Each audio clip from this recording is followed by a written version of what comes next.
Step 3 in the book, Eliminate Chaos, the 10-step process to organize your home and life, is to establish a staging area.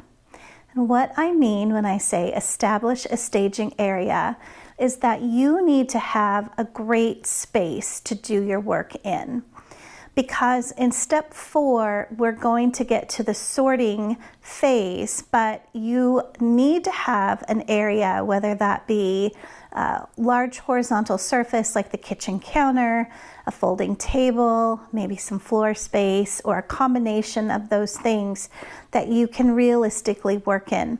Because when you're sorting things, you need to pull them out of the area that you're working in so that you can spread it out and see what you have. And you can't do this if you leave it in the areas that it's always in. So establishing a staging area, wherever that may be, will be very important.